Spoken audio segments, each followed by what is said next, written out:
Buenas tardes, Arrachaldeón.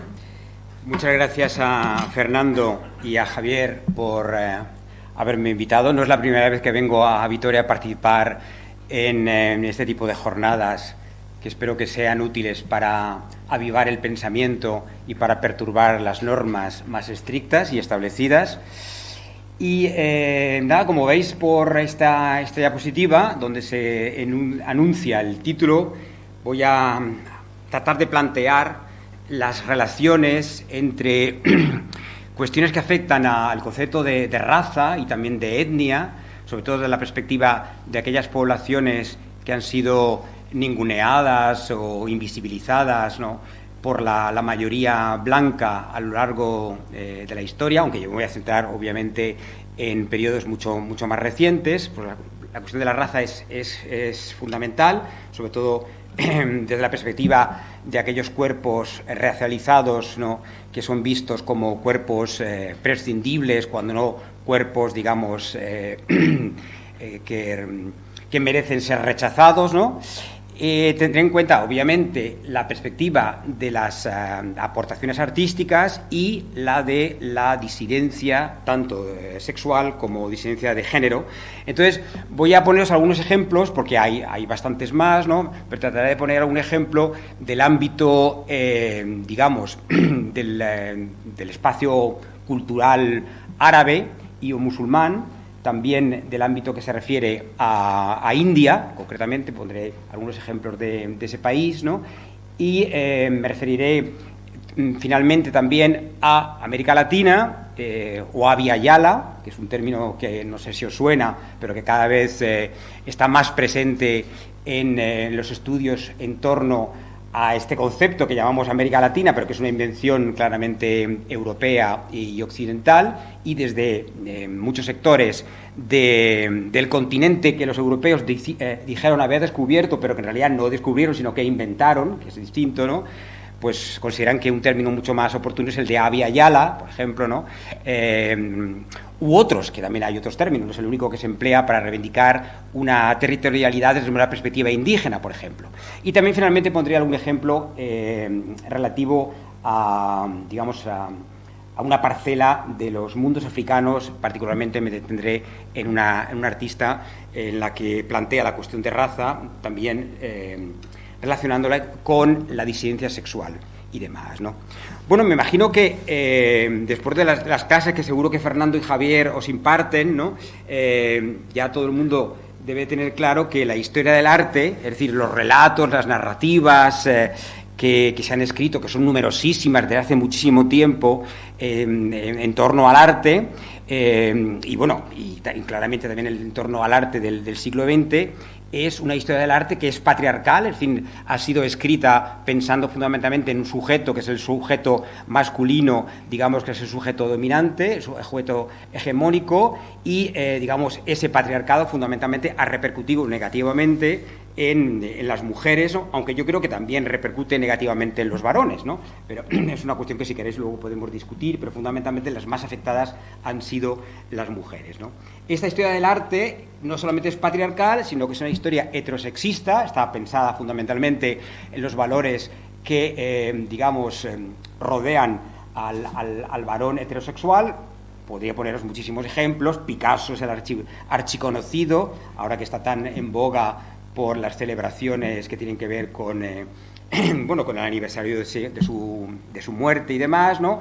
Y no solo la historia del arte es patriarcal y es heterosexista, sino algo que a veces tendemos a olvidar, es que es blanca, digamos, ¿no? Es una historia escrita por blancos, para blancos, ¿no? De vez en cuando, de forma episódica, aparece alguna persona o un contexto que no sea blanco, pero desde una perspectiva claramente racista. Esto es importante tenerlo en cuenta. A partir de los años 60, este tipo de postulados, ¿no?, empiezan a ser zarandeados desde perspectivas feministas, ¿no? Eso es muy importante. En relación al arte, por ejemplo, pienso en un nombre tan conocido como el de la historiadora norteamericana Linda Nochlin, o la historiadora surafricana afincada en Gran Bretaña Griselda Pollock, que han contribuido enormemente a, digamos, cuestionar esa perspectiva, digamos, patriarcal, ¿no? Y también la perspectiva heterosexual y heterosexista ha sido cuestionada por algunas voces, ¿no? Sobre todo en los años 60 y 70, fundamentalmente en ese momento en el ámbito anglosajón, aunque después también se han visto voces en otras partes del mundo, ¿no? En cambio, la supremacía blanca en el ámbito del arte pues, ha tardado un poco más en ser puesta en solfa, ¿no? Fuera del arte sí que hay que tener voces tener en cuenta voces tan conocidas, tan importantes, como algunas de ellas, curiosamente, procedentes de la misma parte del planeta, es decir, del Caribe, y concretamente una zona tan pequeña como puede ser la isla de la Martinica, porque a veces uno se asombra cómo puede haber tanta riqueza en un sitio tan pequeño, ¿no? Como es esta isla caribeña colonizada por Francia, donde surgieron pensadores como Frantz Fanon, Aimé Césaire, por ejemplo, Édouard Glissant. Pero vamos, no estoy hablando del territorio del arte, sino del pensamiento que después, digamos, va a poner las bases claramente de lo que serían unos discursos claramente anticoloniales, ¿no? A partir de los años 80 es importante que tengamos en cuenta que ya, sobre todo desde el ámbito académico, empiezan a surgir algunos planteamientos de lo que se llama estudios poscoloniales. Prácticamente ese término hasta los años 80 no se había implantado, ¿no? Y empiezan a oírse cada vez más voces de otras partes del mundo. Ya no solamente es la academia anglosajona la que empieza a plantear ese tipo de preguntas, sino que se oyen, digamos, planteamientos que surgen desde India, por ejemplo, Gayatri Spivak, que es uno de los nombres más conocidos, etcétera, etcétera, ¿no? También quisiera mencionar, porque tiene que ver con todos estos temas que voy a abordar en esta breve charla, ¿no?, el surgimiento de un concepto a finales de los años 80, que es el concepto de interseccionalidad. Muchas veces tendemos a pensar que en el ser humano, fundamentalmente, el ser humano es definido fundamentalmente a partir de un factor, que puede ser el del género, el de la identidad sexual o, por ejemplo, el de la raza, pero, digamos, hay muchos otros elementos que configuran y que influyen en la vida humana, en la experiencia humana, como puede ser la clase social, evidentemente, otros elementos como puede ser la edad, por ejemplo, en fin, todo esto influye, digamos, en nuestra forma de ver el mundo. Bien, finalmente, bueno, ya en lo que se refiere a cuestiones del arte, hemos tenido que esperar un poco más tiempo para encontrar, digamos, figuras que han tratado de poner en tela de juicio, digamos, esta visión blanca y exclusivamente heteronormativa del arte, y a partir del siglo XXI ya tenemos algunos ejemplos, sobre todo en diferentes exposiciones, ¿no?, de autores y autoras, ¿no?, que han tratado un poco de cuestionar esta hegemonía que sigue siendo, no nos engañemos, a día de hoy todavía predominante. Bueno, ya sin más, después de esta brevísima introducción, ¿no?, voy a entrar en harina y voy a poneros ejemplos de estas manifestaciones artísticas, ¿no? Y voy a empezar con un caso de un artista indio, un artista que tiene ya una larga trayectoria. A ver qué tal se ve. No, obviamente no alcanzaréis a leer el texto que aparece en la parte inferior de la fotografía. Sunil Gupta es un fotógrafo nacido en Delhi, que por avatares de su familia, de su vida personal, pues estuvo viviendo un tiempo en Canadá y posteriormente en Gran Bretaña, que digamos ya tiempo después, era todavía bastante joven, ¿no?, decide regresar a su país de origen, ¿no?, y se encuentra que en un país que había sido colonizado por Reino Unido, digamos, y él de hecho procedía de Londres en esta visita de regreso a su tierra, bueno, se percata de que, bueno, cosa que él ya obviamente barruntaba, obviamente conocía, de que en su país había una homofobia rampante en todas partes, ¿no?, lo cual no significa que no hubiera deseos heterodoxos y formas de entender la sexualidad distintas a la mayoría, y las encontraba, teniendo en cuenta la carencia de locales, de establecimientos, de espacios donde las personas, digamos, no heteronormativas pudieran encontrarse, pues la calle era un lugar, digamos, donde algunos de estos encuentros se podían producir, ¿no? Y en concreto inicia una serie llamada Exiles, exiliados, porque de alguna forma su vida es una vida en exilio, ¿no?, motivado por diferentes razones, en parte por la decisión de su propia familia, y luego en otro momento de su vida porque su familia le rechaza, digamos, y él decide marcharse a Reino Unido, dejando a la familia en Canadá. Pero vamos, ahora estamos ya en India. Él encuentra una serie de personas, ¿no?, que no se atreven a dar la cara, y por tanto él las fotografía casi siempre de espaldas, disimulando, ¿no? Nunca aparece el nombre de la persona objeto de la fotografía, y en un espacio decidido por la persona que va a ser fotografiada, y simplemente en la parte inferior hay un pequeño texto que responde a alguna de las preguntas. En realidad no es que sea un trabajo de investigación documental, pero bueno, en la conversación que él mantenía con estas personas que fue conociendo, digamos, durante el día o por la noche, ¿no? Pues, digamos, aquí está de alguna manera la cuestión colonial, es decir, que teniendo en cuenta que India era un país homófobo, como también lo era Inglaterra, porque pensad que en el año 88 Inglaterra la homosexualidad ya estaba despenalizada, se despenalizó en el año 67, pero lo cual no significa que hubiera total libertad. Pensar que los años 80 son los años de la nefasta política de Margaret Thatcher, no hay que olvidarlo, y en el año 88, precisamente, yo vivía en Inglaterra en ese año, ella puso en marcha la llamada cláusula 28, por la cual lo que yo estoy haciendo ahora sería merecedor de ser llevado a la cárcel. Es decir, que yo hablara de homosexualidad, por ejemplo, un profesor o profesora que mencionara la palabra homosexuality o lesbianism en ese momento, digamos, le podía llevar a la cárcel, porque eso era hacer propaganda. Es decir, que yo menciono aquí la palabra homosexual y de repente todos os convertís en homosexuales y en lesbianas y en personas diversas sexualmente y genéricamente. En fin, pues parecía que esa era la mentalidad, digamos, absolutamente troglodita de la tan alabada señora Thatcher. Bueno, entonces, digamos, él va a su país de origen, un país de origen que ha heredado, digamos, una cláusula del Código Penal que prohíbe la homosexualidad. Hay que recordar que si en ese país durante mucho tiempo estuvo, ahora ya no es el caso, ha sido despenalizado, pero si durante mucho tiempo estuvo penalizada la homosexualidad, es herencia del Imperio Británico. Por tanto, transgrediendo el imperio de la norma, ahí me refiero también a imperio en el sentido de colonial, ¿no? Entonces aquí simplemente, bueno, pues esta persona que él conoce piensa que qué maravilla poder vivir en el oeste, donde existen estos bares gays, donde la gente puede ser feliz. Es lo que esta persona piensa estando en Delhi y soñando que en Londres uno puede ser realmente feliz. En Londres estaban pasando también otras cosas. Es cierto que había bares gays y bares lésbicos, ¿no? Pero digamos, la libertad absoluta no existía, ¿no? Bueno, Gupta, bueno, estaba a caballo entre Delhi y Londres, ¿no? Y en un momento determinado decide, digamos, fotografiar a un conjunto de amigos y amigas, parejas, en algunos casos, muchos de ellos de origen indio o pakistaní, pero también algunas parejas mixtas, ¿no? Y demás, ¿no? Esto lo hacen en un contexto en que, de nuevo, si he mencionado a Margaret Thatcher, no es por nada, de hecho da mucho juego esta señora, ¿no?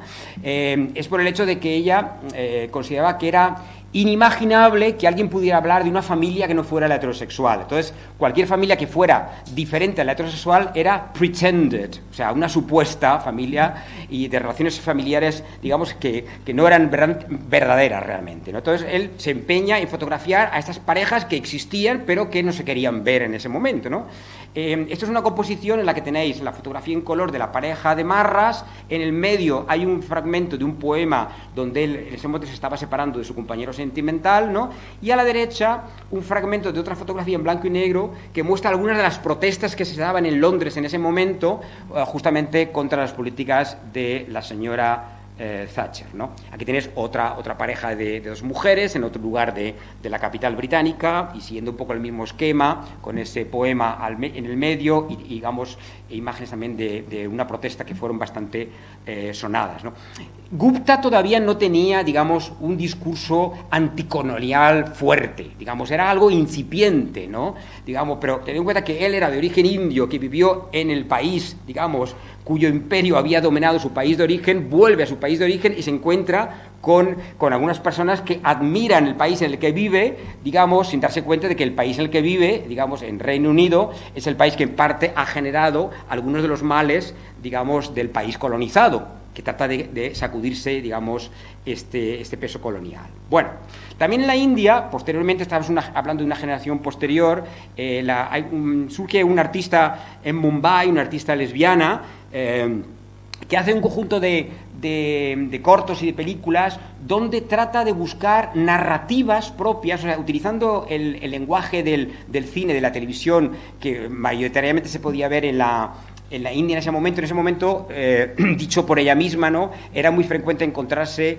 historias de bandidos, de asaltadores de caminos, etcétera, etcétera, ¿no? Entonces ella reivindica las narrativas clásicas. Lo que pasa que los personajes que aparecen en las narrativas clásicas no son, digamos, el bandido que todas las mujeres admiran, sino que es una historia, digamos, de personas de sexualidad turbia o de sexualidad no normativa, ni mucho menos, donde incluso hay algún tipo de práctica SM y donde los roles están invertidos, son las mujeres las que tienen un papel mucho más fuerte y los hombres, en cambio, los que tienen un papel más secundario o sometido a la fuerza femenina, ¿no? Bueno, Teshal Shah es un nombre también importante. Ella ha hecho toda una serie, aquí tienes un ejemplo de la comunidad Hijra, ¿no? En ese sentido es muy importante que ella quiera mantener el concepto de Hijra en lugar de utilizar el término transexual, porque normalmente la palabra transexual no es que sea un invento anglosajón, pero sabemos que gran parte de los textos que hemos conocido en torno a cuestiones trans o proceden del ámbito anglosajón, y ella sigue reivindicando un concepto que alude a estas mujeres trans que, digamos, de las que existen historias de hace muchísimo tiempo, que se remontan incluso a etapas anteriores a la llegada de los británicos en el siglo XIX y que continúan en la actualidad. La comunidad Hijra es repudiada por muchos sectores de la población india, pero al mismo tiempo tienen también algún que otros segmentos de la población una consideración de intercesores entre los dioses, ¿no? Y de cuidadores de las criaturas, y a veces, por ejemplo, pues cuando se produce un nacimiento son invitadas a formar parte de la ceremonia, etcétera, etcétera. Bueno, esto es un ejemplo que quería poner de esa parte del mundo, de India, ¿no? Ahora voy a poneros algún que otro ejemplo más, pero digamos, de otros territorios, los que denominamos Oriente Próximo, ¿no? Bueno, voy a poner un ejemplo de Turquía, que es Oriente Próximo, pero no es un país árabe, es un país de cultura musulmana, pero no es árabe, como bien sabéis, ¿no? Y Kutluk Ataman es un artista que ha hecho muchos trabajos, sobre todo en vídeo, hablando de mujeres transexuales, ¿no? Y narran algunas de las historias en donde de nuevo ocurre algo semejante a lo que le pasó a Sunil Gupta, donde esas personas, digamos, viven en un contexto que es tremendamente opresivo en cuestiones de libertad sexual y idealizan, digamos, a Europa, concretamente, en el caso de mujeres que llevan pelucas, que es el título de esta... En realidad se trata de unas videoproyecciones con 4 pantallas. Aquí me he centrado solamente en una, pero, digamos, hay más imágenes, ¿no? Digamos, aquí se habla sobre todo de la posibilidad de una mujer que es apaleada por la policía, como aquí veis un momento en que muestra las consecuencias de los golpes de la policía estambulí, y que trata de huir de su país y también de su familia, que la persigue, ¿no? Y sueña en Suiza como un lugar donde va a encontrar la libertad. Digamos, estas paradojas, porque a veces, obviamente, esa libertad supuesta no se encuentra tampoco en el país con el que uno se sueña, también estaba presente en los planteamientos de la gente que conoció Sunil Gupta en el contexto de la capital india, ¿no? Ahlam Shibli es una artista palestina que hizo una serie muy conocida ya, LGBT oriental, ¿no? A partir en el momento en que ella estaba investigando el concepto de hogar, sobre todo desde la perspectiva del territorio, teniendo en cuenta que es una mujer palestina que tiene familiares en zonas que han sido ocupadas por el ejército israelí. La cuestión del hogar o de la expulsión del hogar es realmente muy, muy pertinente, ¿no? Entonces, la cuestión del hogar le llevó a conocer a algunas personas que hablaban del hogar, pero en términos corporales, en términos, digamos, de sexualidad, en el sentido de que consideraban que el cuerpo en el que se veían no correspondía con el cuerpo con el que soñaban, ¿no? Y sus familias tampoco aceptaban esta divisoria interna, ¿no? Y a veces los contextos eran bastante invivibles, ¿no? Y ella lo que hizo, Ahlam Shibli, fue un poco seguir el recorrido de algunas de estas personas que conoció en diferentes países árabes. He hablado de que ella es palestina, pero también había personas del ámbito sirio, por ejemplo, o también de Jordania, ¿no? y muchas de los protagonistas de sus fotos, esto es una serie que tiene 40 imágenes, ¿no? Digamos, deciden marcharse a otros lugares. De nuevo está Occidente, como el supuesto paraíso donde hay libertades, ¿no? Y en concreto se van a ciudades como Barcelona, como París, como Londres y Ámsterdam, ¿no?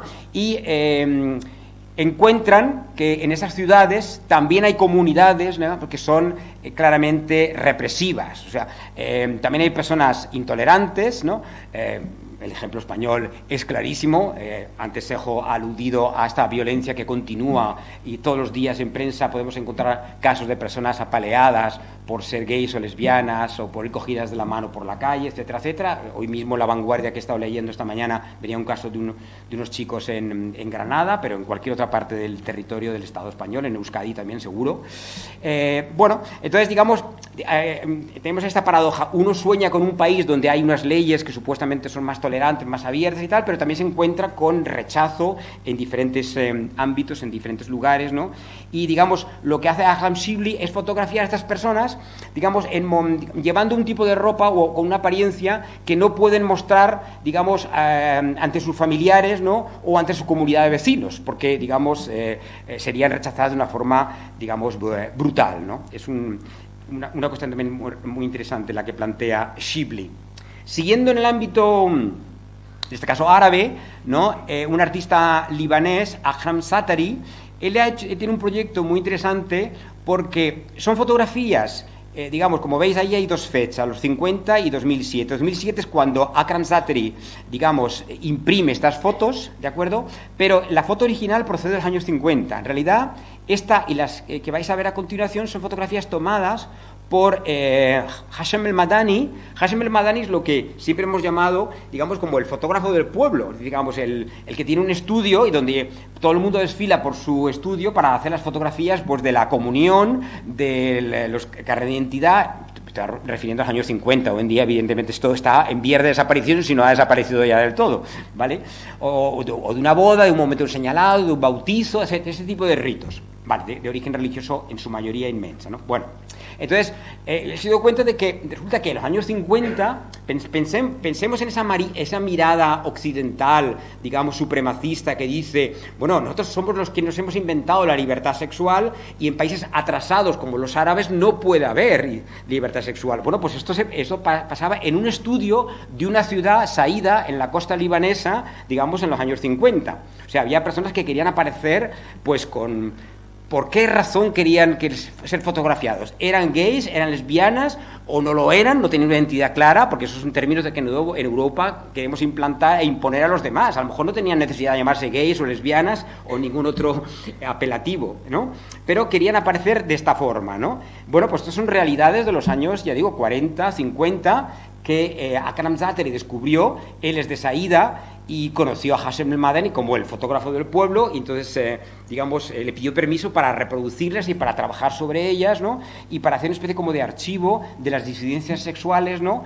En un país como Líbano en esos años, ¿no? Porque muchas veces cuando se habla de Líbano siempre pensamos en atrocidades, guerras civiles, bombardeos, invasión siria, invasión israelí, etcétera, etcétera, pero hay muchos otros mundos en el contexto libanés.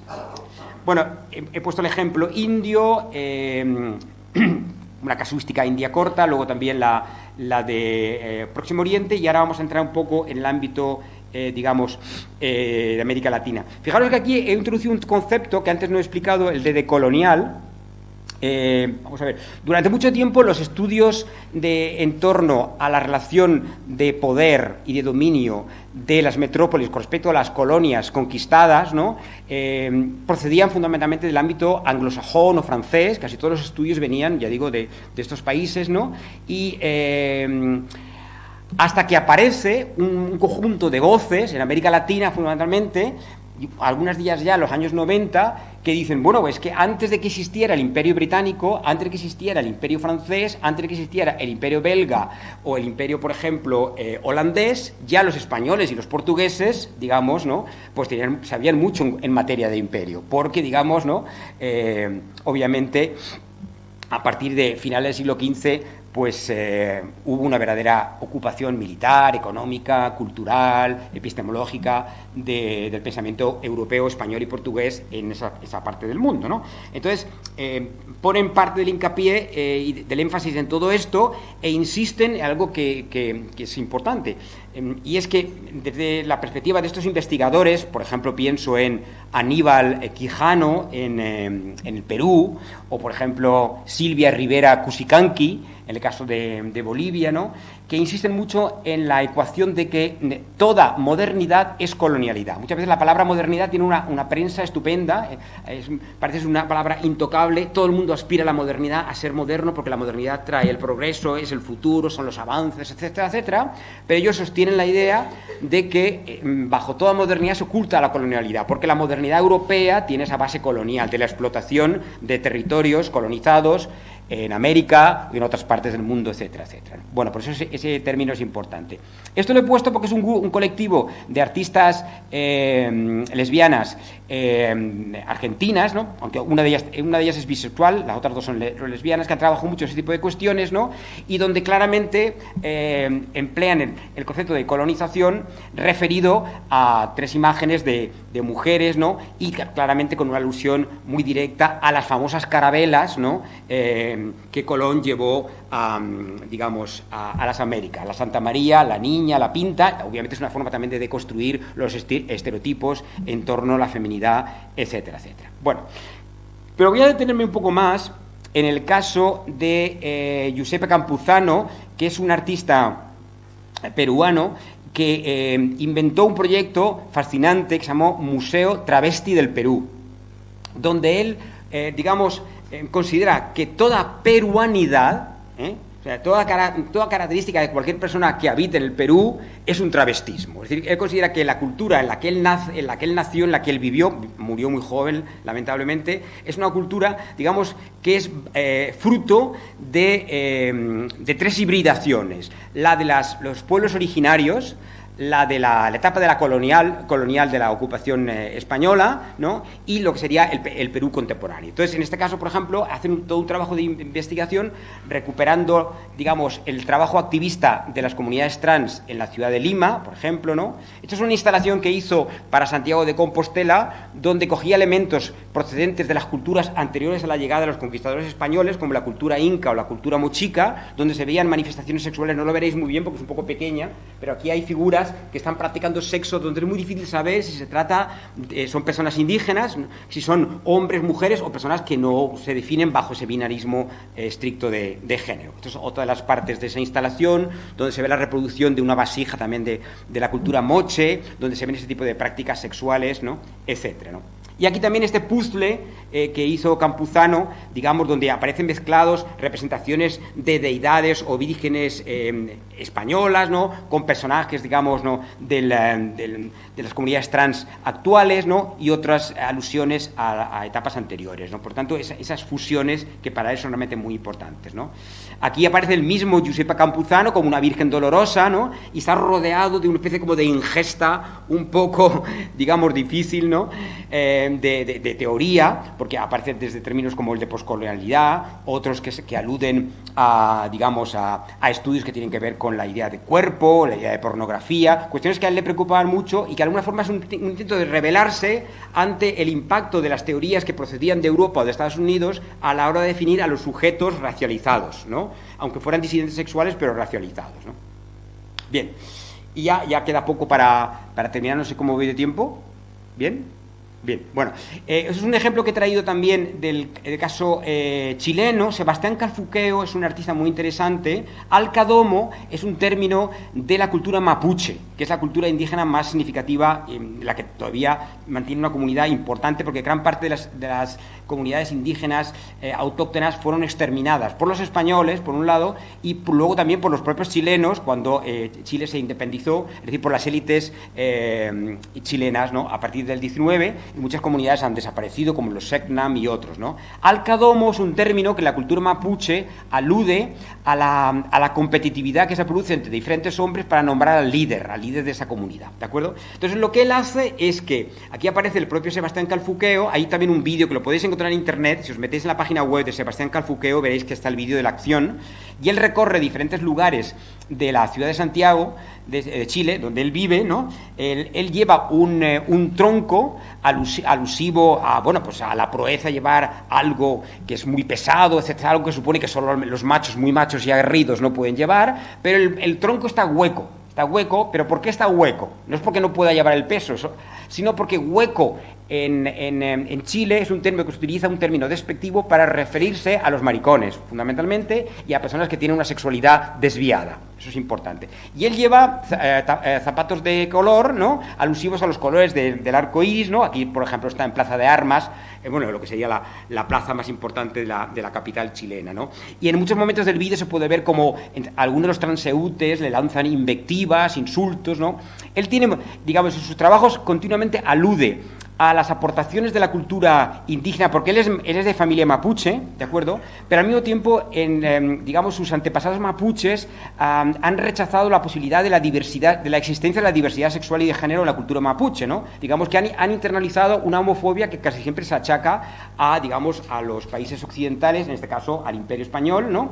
Entonces él lo que trata es de mostrar que también en la cultura mapuche existían personas de sexualidad indefinida, y él quiere reivindicar ese papel que la propia cultura mapuche actual ha querido orillar, o por, digamos, asunción propia de que había que dejarlo de lado, o por haber, digamos, asimilado valores procedentes del ámbito occidental. Esto es algo realmente importante.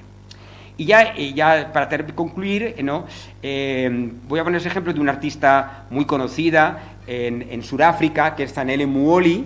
Zanele Muholi, digamos, hizo una serie que empezó a principios de, ahora prácticamente como unos 10 años, ¿no?, donde ella utiliza términos procedentes del Isizulu, que es la lengua de sus padres, ¿no?, que ella también ha aprendido a manejar y la utiliza, ¿no?, pero que es una lengua que ha quedado invisibilizada desde hace muchísimo tiempo, por un lado, por parte del imperio de origen holandés que se asentó en su país, y luego también por la influencia anglosajona, ¿de acuerdo? Entonces, de alguna forma, trata de inscribir sus trabajos, en concreto esta imagen y las siguientes son autorretratos de ella, donde va buscando mostrar su propia identidad en diferentes lugares donde es invitada y donde ella nota que los prejuicios con respecto a las mujeres negras, en este caso una mujer negra lesbiana, pues están a la orden del día. Pero paralelamente, digamos, ella quiere inscribir, sabiendo que vivimos en un mundo claramente donde culturalmente el impacto del inglés es de una enorme fuerza, ¿no?, pero al mismo tiempo digamos, señalando sus orígenes y poniéndolos de manifiesto, ¿no? Entonces, son algunas de estas fotografías, ya digo que estos son autorretratos, ¿no?, incluso donde ella, por ejemplo, ha tratado de cambiar el pigmento de la foto para oscurecer más su propio rostro, para plantear la pregunta, bueno, ¿soy lo suficientemente negra para ti? Digamos, ¿qué es negro para ti?, ¿no? Porque sabéis que muchas veces aquí, por ejemplo, en el caso del Estado español, se utiliza a modo de eufemismo el término moreno, ¿no?, porque parece que la palabra negro tiene una carga demasiado inaceptable, entonces moreno dulcifica o suaviza algo. Entonces ella lo que quiso al contrario es acentuar mucho más, digamos, su negritud. Y los tocados con los que aparece, digamos, es una forma irónica de enfrentarse a la manera en que la fotografía etnográfica europea y occidental y de carácter imperial, ¿no?, retrató a los indígenas como personajes que aparecían, digamos, para ser estudiados como animales, ¿no? Bueno, ya simplemente para terminar, he elegido también dos imágenes de otras personas de la comunidad queer de Sudáfrica, ¿no?, que ya algunos de los cuales han sido asesinados, ¿no?, a pesar de que Sudáfrica, no sé si lo sabéis, es un país donde también existe el matrimonio igualitario, pero vamos, que exista el matrimonio igualitario no es garantía suficiente para que la violencia desaparezca, en absoluto. La violencia sigue presente en ese país como también en otras partes, ¿no? Pues básicamente era esto lo que quería deciros. Muchas gracias.